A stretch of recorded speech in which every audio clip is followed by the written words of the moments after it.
Implemented po ba sa teaching personnel ang new dress code ng Civil Service Commission? Yun pong memorandum circular na inilabas ng Civil Service, yun po ay intended para sa mga government personnel.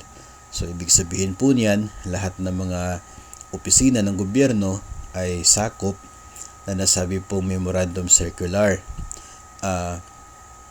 Meron pong mga division offices, no, may mga nag-send po sa atin ng mensahe na sa kanila pong division ay magsisimula na raw sa Lunes yung implementation. Pero ito po nakikita po natin doon po mismo sa memorandum circular ng Civil Service Commission sa number 6, responsibilities of agency heads. So sa bawat head of agency po ito. So for DepEd, sa DepEd Secretary, agency heads shall, number 1, upon consultation with the officials and employees, formulate and adopt internal rules and procedures on the implementation of the revised dress code within 6 months from the date of its effectivity.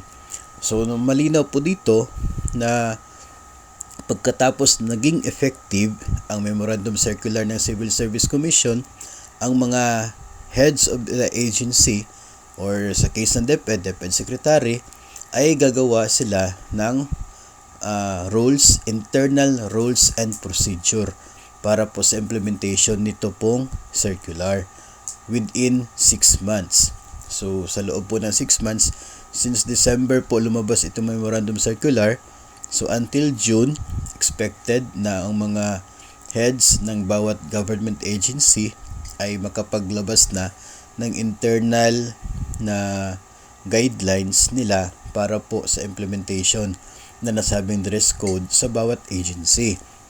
So, yun po ang nakikita natin base po sa memorandum circular. So, kung yun po yung pagbabasihan natin, ay we can expect na maybe until June baka maglalabas ng DepEd order para po dito sa implementation. So, yun po yung aabangan natin.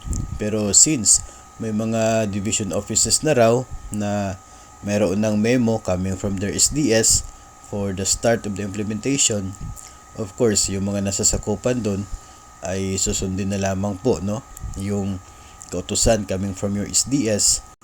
Yung mga wala pang memo from the SDS, hintayin na lamang po natin, baka yung SDS po niyo ay naghihintay din ng DepEd order na siya pong related doon po sa sinasabi ng Civil Service Circular na internal rules na gagawin ng mga DepEd o kaya gagawin ng mga heads of agency. So, yun pong nakikita po natin dito tungkol po dyan sa bagong dress code ng Civil Service Commission. And of course, included po talaga ang mga teaching personnel and even the non-teaching personnel. Included po tayo kahit po yung mga nasa ibang agencies, included po doon sa nakapaloob sa memorandum circular na inilabas ng Civil Service Commission.